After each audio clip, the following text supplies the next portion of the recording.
जी के पास और बाकी आप लोगों के पास आता हूं। सर्वे का मेरा सवाल यही था कि दिल्ली का नया सीएम, नई सरकार सबसे पहले क्या काम करे, ये हमने दिल्ली की जनता से पूछा। 15% लोगों ने कहा कि भ्रष्टाचार पर एक्शन बहुत जरूरी है, भ्रष्टाचार पर आते ही एक्शन ले। 32% लोगों ने कहा यमुना की सफाई होनी चाहिए। 46% लोगों ने विकास को वोट दिया। 6% लोगों ने कहा कि रोहिंग्याओं को बाहर निकालें और 1% लोगों ने इस पर अपनी कोई भी राय जाहिर नहीं की है। मैं नवीन जी के पास चल रहा हूं। नवीन जी, दिल्ली वालों ने तो अपनी बात बता दी और 32% लोग ये कहते हैं कि भाई यमुना सफाई का जो मुद्दा है बड़ा है, और हमने देखा था कि चुनाव से पहले किस तरीके से यमुना पर तकरार हुई थी और बाद में लग रहा है अब नतीजे सामने आने के बाद कि कहीं ना कहीं उसका फायदा बीजेपी को ही हुआ। निश्चित तौर पर रोहित जी, देखिए, एक बड़ा मुद्दा था यमुना की सफाई इस पूरे चुनाव के अंदर।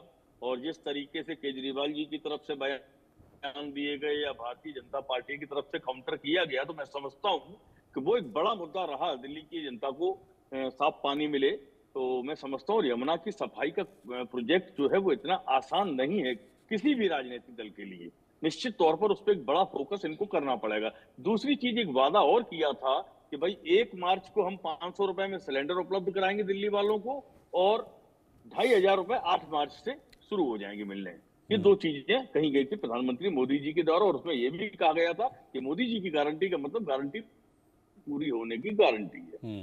दूसरी जो मुख्य विषय आज का है कि भाई मुख्यमंत्री कौन बनेगा, तो मैं समझता हूं रोहित जी, मुख्यमंत्री के लिए जो नाम प्रस्तावित चल रहे हैं या हम लोग जो चर्चा में नाम ले रहे हैं, उनमें से तो कोई बनता नहीं है दिखाई दे रहा। दूसरी चीज, अभी रत्नाकर जी ने एक बात कही कि जैसे बिहार में लालू यादव के बेटे तेजस्वी यादव, यहाँ साहिब सिंह वर्मा के बेटे प्रवेश वर्मा जी, तो ये जो दो नाम कंट्राडिक्टरी हो गया, इसका मतलब ये तो क्लियर है कि भारतीय जनता पार्टी में प्रवेश वर्मा कहीं एडजस्टमेंट नहीं होंगे, क्योंकि वो फिर वही परंपरा का अनुपालन हो जाएगा, विपक्ष को सवाल करने का मौका मिलेगा। अब मुझे जो लगता है, मैं आपको बताऊं, कहीं ना कहीं देखिए, पूर्वांचल का वोट भाजपा को दिल्ली में बहुत कम मिलता था। इस बार पूर्वांचल से उनके 9-10 कैंडिडेट जीत के आए हैं जो पूर्वांचल से ताल्लुक रखते हैं। तो मुझे लगता है क्योंकि बिहार में चुनाव होना है और उसके बाद उत्तर प्रदेश का भी चुनाव 2000 कहीं ना कहीं पूर्वांचल से लेगी, और उसमें अगर हो सका कोई दलित मिल गया उनको, तो इसके अलावा कोई तीसरा विकल्प होने का कोई प्रश्न नहीं है। और यदि इस संभावना को साइडलाइन कर दें, तो दूसरी संभावना हो सकती है कि शिखा राय या रेखा गुप्ता, दो महिलाएं हैं, इनमें से किसी एक महिला को सीएम पद की शपथ दिलाई जा सकती है। सबसे बड़ी चीज क्या है, ये बहुत चैलेंजिंग होगा भाजपा सरकार के लिए, क्योंकि दिल्ली के अंदर अब क्या है कि अभी तक जो भूमिका राज्यपाल की रहती थी, लेफ्टिनेंट गवर्नर जो फाइल साइन करते, तो जिस तरीके का आप अध्यादेश लाके आपने सारे अधिकार विधानसभा के राज्यपाल के पास जी। कर दिए, तो अब प्रश्न बड़ा तो ये उठेगा कि क्या इस तरीके की प्रणाली से ही आप चलाएंगे, तो आपकी आवाज़ कट रही है नवीन जी। मैं आपका ऑडियो एक बार ठीक कराता हूं, फिर आपके पास आऊंगा। रत्नाकर जी, मैं आपके पास आ रहा हूं।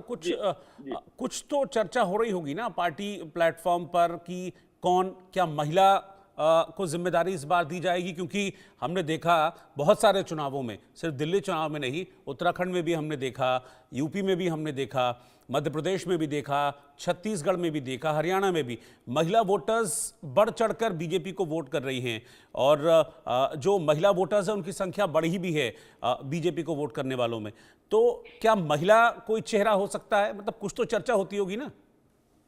देखिए, महिला चेहरा से भी इनकार नहीं किया जा सकता, क्योंकि हमारे पास महिला नेत्री भी, सक्षम योग्य महिला नेत्री भी हैं दिल्ली में, और हमारे पास लीडरशिप क्राइसिस नहीं है। मैं आपको एक चीज बता दूं, हमारे यहाँ तमाम लीडर्स हैं और ऑप्शंस बहुत हैं, और उन सारे नामों पे जो आप दिखा रहे हैं, उसके अलावा भी कई नामों पे जो है चर्चा हो रही है। और अंततोगत्वा जो पर्यवेक्षक जो है विधायक दल की मीटिंग में ये तय करेंगे कि क्या, कौन नाम जो है वो योग्य होगा जो दिल्ली का विकास कर सके। और देखिए, मैं एक चीज कहना चाहूंगा कि हमारे यहाँ आप पिछला भी ट्रैक रिकॉर्ड उठाकर देख लीजिए, तो मध्य प्रदेश के बारे में तमाम जो है आकलन लगाए जा रहे थे कि कौन मुख्यमंत्री बनेगा, लेकिन देखा आपने किस तरह से एक तीसरे रो में बैठे हुए मोहन यादव जी को जो है वो मुख्यमंत्री बनाया गया। उसी तरह से राजस्थान में भी देख लीजिए, भजन लाल शर्मा को बनाया गया, छत्तीसगढ़ में विष्णुदेव सहाय जी को बनाया गया। तो इस तरह के नाम जो है, हम जो है सेकंड लीडरशिप से भी जो नाम जो है आगे लेके आते हैं उनको, और मुख्यमंत्री बनाने का काम करते हैं, क्योंकि हमारे पास लीडरशिप की क्राइसिस नहीं है। और दूसरी महत्वपूर्ण बात, जैसे भ्रष्टाचार की बात अभी उभर के निकली है, मैं आपको कहना चाहूंगा कि देखिए, प्रधानमंत्री नरेंद्र मोदी जी ने जो वादा किया, अभी नवीन जी की बातों को मैं पहले कह लेता हूँ, जो वादा किया है वो वादा जरूर हम पूरी करेंगे। और हमने जो भी वादा किया अपने मैनिफेस्टो में, दूसरे राज्यों में, चाहे महाराष्ट्र की बात ले लें, अन्य राज्यों में जहां पे हमारी सरकारें हैं, वहां पे हमने अपने वादों को पूरा किया और जनता को विश्वास है हमारे वादों पे कि ये जो है मोदी जी ने वादा किया है, तो वो मोदी जी की गारंटी है, वो पूरा ही होगा। तो इसमें कोई इब्बत नहीं है नवीन जी, मैं आपको बताना चाहता हूँ। रही बात भ्रष्टाचार की, तो प्रधानमंत्री जी ने कहा है कि हमारी जब पहली कैबिनेट की मीटिंग होगी, उसी कैबिनेट में जो भी घोटाले हुए हैं इस आम आदमी पार्टी की सरकार ने, जो जनता के पैसों का दुरुपयोग किया है और जिन्होंने जनता के पैसों को घोटाला करने का काम किया है, वो सारे पैसे जो है वो रिकवर किए जाएंगे। और उसके लिए देखिए, हमने सीवीसी की जांच भी बिठा दी है और सीवीसी अपना काम शुरू भी कर दिया है। और निश्चित रूप से कोई भी जो है सरकार, जो आम जनता अच्छा, का मैं कल उनकी एक प्रेस वो कॉन्फ्रेंस हो रही थी आतिशी जी की, जिसमें वो कह रही थी कि अब देखिएगा, वादे तो कर दिए इन्होंने कि पहली कैबिनेट में हम ये कर देंगे, पहली कैबिनेट में 2500 का ऐलान कर देंगे, लेकिन कैबिनेट हो जाने दीजिए, ये फंड की कमी का रोना रोने लगेंगे। नहीं, फंड की कमी का हमने रोना नहीं रोया है। जो भी हम वादा करते हैं वो वादा को पूरा ही करते हैं। हमने कहा था अभी लाडली बहन योजना जो है महाराष्ट्र में, हम लाडली बहन योजना में पैसे दे रहे हैं और चुनाव से पहले भी 2-3 महीना पहले से ही ये योजना शुरू कर दी गई थी और आज भी बहनों को हमारी योजनाएं का लाभान्वित हो रही है। तो इस तरह से कोई भी वादा किया गया, उन वादों को पूरा किया जाएगा। और देखिए, ये कुछ भी आरोप लगाते रहते हैं आम आदमी पार्टी के नेताओं को, अब काम तो और नहीं कुछ है। पहले भी जब ये सत्ता में भी थे तो भी आरोप लगाने का काम करते थे, अब तो विपक्ष में बैठे हैं तो अब तो और भी आरोप लगाने का काम करते थे कि जनता इनके आरोप की बातों पे कोई ध्यान नहीं देती, क्योंकि जनता जानती है कि ये झूठे लोग हैं, जो भी बोलेंगे वो झूठ बोलेंगे। जनता उनको पसंद करेगी जो काम करने वाले हैं, जो दिल्ली की जनता को भला करने वाले हैं, जो उनको शुद्ध वायु, पानी, जल, जो भी है चीजें उनको बेसिक एमिनिटीज है उनको देने का काम करेगी। तो जनता ने जो विश्वास जताया भारतीय जनता पार्टी के ऊपर, इतना बड़ा मैंडेट जो दिया है, निश्चित रूप से वो मैंडेट जो है उनका सम्मान किया जाएगा और उनकी अपेक्षाओं को, आकांक्षाओं को पूरा करने का काम किया जाएगा। हाँ अनुज जी, यानी कि पहली जो कैबिनेट है उसी में ही चीजें क्लियर होनी शुरू हो जाएंगी, वहीं से ही पता चल जाएगा कि क्या स्टैंड आगे रहने वाला और कैसे सरकार चलने वाली है। देखिए, निश्चित तौर पे पहले तो ये जो विलंब हो रहा है, अनावश्यक रूप से विलंब हो रहा है, होना नहीं चाहिए। कभी भी जब स्पष्ट मैंडेट आ गया है आपको, तो क्यों ये रिजल्ट 8 तारीख को आए हुए हैं और अभी तक 17 तारीख को जाके इनकी पहली बैठक होगी विधायक दल को। तो एक एक दिन महत्वपूर्ण है, जबकि ये जानते हैं अच्छे से कि बीते 11 वर्ष दिल्ली के तबाह हुए हैं, दिल्ली के विकास को जो है आम आदमी पार्टी ने की सरकार ने काम नहीं किया है। हालांकि उसमें दिल्ली की तबाही में भारतीय जनता पार्टी का भी कहीं ना कहीं एक डबल इंजन की सरकार होने के नाते इनका भी उसमें रोल रहा है। केंद्र में इनकी बीते 10.5 वर्षों से सरकार है, 15 साल दिल्ली नगर निगम में ये बीजेपी रही है। तो जनता को अब इनके सामने बहुत बड़ा चैलेंज है कि 27 साल बाद इनको जो एक मौका दिया है, जनता इनको नकारती रही है, लेकिन अब किसी प्रकार से इनको जो सत्ता हासिल हुई है, तो इनको ये विलंब करना, आखिर उसके पीछे कारण समझ से परे है कि इस समय क्या वजह है कि आपको कोई जोड़ तोड़ नहीं करनी, कोई घटा जोड़ नहीं करना है। स्पष्ट क्लियर है, आपने अपने नाम क्लियर करने, अब तक शपथ होकर के सरकार को एक्शन मोड में दिख जाना चाहिए। लेकिन अभी से ये हाल है, तो अगर इस गति से ये काम करेंगे तो सोचिए आगे क्या हाल होगा। क्योंकि दिल्ली में एक वर्ल्ड क्लास सिटी कांग्रेस ने डेवलप करके दी थी 2013 में, 98 से लेकर के 2013। 98 से पहले की दिल्ली जिन लोगों को याद होगी, आप तो पुराने पत्रकार हैं, आपके साथ सब मालूम होगा कि किस तरह से 98 में भी दिल्ली में बहुत कुछ चीजें जो है दिल्ली की जो है ट्रैक से बाहर थी। दिल्ली में उस समय भी बहुत बड़ा भयंकर पोल्यूशन का एक सामना आज से ज्यादा करना पड़ता था, जब डीजल के व्हीकल घूमते थे। 10 मिनट अगर कोई इंसान अपनी टू व्हीलर पे चले जाए तो उसका चेहरे में काली खा जाती थी, कपड़ों में काली खा जाती थी। उस चैलेंज से कांग्रेस की सरकार ने निकल करके आकर ग्रीन दिल्ली, एक क्लीनेस्ट दिल्ली के रूप में दिल्ली की जनता को दिया, देश को मॉडल दिया और विश्व में जो है राजधानी को हमारी कांग्रेस की सरकार ने greenest capital of the world का अवार्ड। तो क्या भारतीय जनता पार्टी के पास ये इच्छा शक्ति है? क्या ये लोग इस तरह का काम कर पाएंगे? इसकी उम्मीद बहुत कम है, लेकिन इनके लिए चैलेंज है। हम चाहते हैं कि जो बड़े बड़े वायदे किए हैं, क्योंकि दिल्ली में इस समय जनता के ऊपर डबल कहर है, हवा और पानी दोनों जहर है। तो पानी भी नहीं मिल रहा है, हवा भी नहीं मिल रही है, और उसके लिए यही तो मसला है नवीन दुबे जी। अब तक जिन मुद्दों को लेकर बीजेपी घेरती रही आम आदमी पार्टी को, चाहे वो पॉल्यूशन का इशू हो, फिर यमुना की सफाई का इशू हो, दिल्ली के ट्रैफिक का इशू हो, बहुत सारी चीज़ें थी जिस पर बीजेपी लगातार घेरती रही थी। अब वही सारी उंगलियां, वही सारे सवाल और वही सारी आंखें अब बीजेपी की तरफ भी होंगी। निश्चित तौर पर रोहित जी, सबसे बड़ी चीज ये है कि जो मेजर इश्यूज दिल्ली के भाजपा ने बनाए, और अब क्या है कि आपको ऐसा मुख्यमंत्री चाहिए, क्योंकि आपने पहले ही मोदी जी ने गारंटी दे दी है, कमिट कर दिए हैं, कई सारी चीजें कमिट की हैं।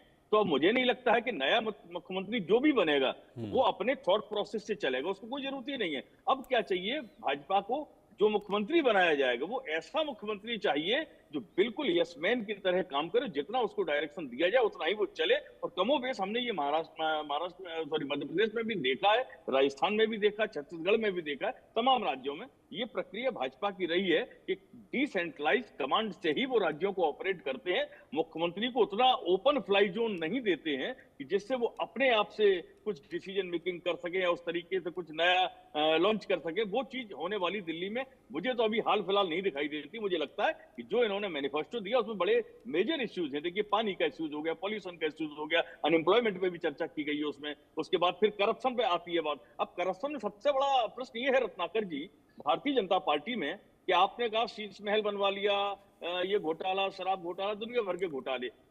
सवाल ये है कि इस तरीके के जो बड़े बड़े घोटाले हैं, ऐसे आरोप भारतीय जनता पार्टी तमाम अन्य नेताओं पे भी लगाती रही है, अन्य विपक्ष के नेताओं पे भी लगाए हैं। उसके बाद वो अगर भारतीय जनता पार्टी में शामिल हो गए तो वो सारे वॉश आउट हो जाते हैं। ऐसा मतलब आपके अभी इस तरीके के अगर आप आरोप लगा रहे हैं तो मैं समझता हूं किसी आदमी की इमेज को आप डैमेज तो कर सकते हैं, लेकिन प्रूव आप नहीं कर पाते। ये बड़ी भारी समस्या है इस देश के अंदर। मैं समझता हूं कि अब भारतीय जनता पार्टी को ये प्रूव करने की जरूरत है कि आपने जिन लोगों पर भी, जिनको चाहे भले अपनी पार्टी में लेके मुख्यमंत्री बना दिया, इस चीज को भी प्रूव। ठीक है रत्नाकर जी, क्या ऐसी क्वालिटीज देख रहे हैं? रत्नाकर जी, क्या ऐसी क्वालिटीज देख रहे हैं आप उस शख्स में जो दिल्ली के मुख्यमंत्री की कुर्सी पर बैठेगा, या फिर जैसा नवीन जी कह रहे हैं कि आप यस पर्सन ढूंढ रहे हैं और जैसे ही यस पर्सन मिल जाएगा उसको यस हो जाएगा, उसको हरी झंडी मिल जाएगी? नहीं, मैं इस बात को पूरी तरह से खारिज करता हूं, क्योंकि देखिए एक राज्य को चलाना मुख्यमंत्री का काम होता है, और केंद्र के लिए एक प्रधानमंत्री जो है वो पूरे देश को किस तरह से अपनी नीतियों से आगे बढ़ाता है, वो उनका काम होता है। तो राज्य को चलाने की पूरी जिम्मेदारी है। हाँ, एक चीज मैं जरूर इनसे थोड़ी बहुत मैं सहमति रखता हूं कि देखिए एजेंडा बिल्कुल क्लियर हो जाता है पहले ही। हमने जो अपना संकल्प पत्र जो लिखा हुआ है, उस संकल्प पत्र के अनुसार जो है मुख्यमंत्री को उन सारे वादों को पूरा करने की जिम्मेदारी और जवाबदेही होती है। और निश्चित रूप से ये डबल इंजन की सरकार है और डबल स्पीड से विकास का काम करने जा रही है। तो उस पेस के लिए कौन सा उपयुक्त जो है कैंडिडेट होगा, जो डबल इंजन की सरकार को डबल स्पीड से वह दिल्ली को जो है एक विकसित राजधानी के रूप में, एक विकसित और समृद्ध राजधानी के रूप में जो लेकर के आए, जनता के आकांक्षाओं को, अपेक्षाओं को जो पूरा कर सके, ऐसे कैंडिडेट का निश्चित रूप से बातचीत जारी है। और बहुत जल्दी, महज 1-2 दिन की बात है, 1-2 दिन के अंदर नाम भी डिक्लेयर हो जाएगा और शपथ भी मुझे जहां तक उम्मीद है कि 20 तारीख से पहले जो है ये सारी प्रक्रियाएं पूरी कर ली जाएंगी और कैबिनेट जो है का विस्तार होगा और जो है कार्य सुचारू रूप से जो हमने वादा किया है उन वादों के ऊपर जो है काम चालू कर दिया। मंत्रियों के चेहरे अभी फाइनल कर लिए गए हैं, वो भी बाद में ही करेंगे? ये प्रक्रिया जो है साथ में चलती रहती है। एक बार मुख्यमंत्री का जो है चयन हो जाएगा, उसके साथ साथ जो है कौन से विधायक को कौन सा मंत्री पद देना है, वो सारी चीजें चर्चा होती हैं। वो समिति हमारी चर्चा करती है, उसके हिसाब से जो फाइनल किया जाता है। ठीक है रत्नाकर जी, नवीन जी और अनुज अत्रे जी, आप तीनों को बहुत बहुत शुक्रिया साथ में जुड़ने के लिए। अब कह रहे हैं कि बहुत जल्दी होगा, तो उम्मीद कर रहे हैं 2-3 दिन, हो सकता है 17, 18, 19 तक जो तस्वीर है वो पूरी तरीके से साफ हो जाए और ये पता लग जाए कि कौन होगा दिल्ली का मुख्यमंत्री। क्या वो प्रवेश वर्मा होंगे, या फिर करनैल सिंह होते हैं, या फिर पुराने भाजपा विजेंद्र गुप्ता होते हैं, या फिर किसी महिला विधायक को इस बार बीजेपी दिल्ली की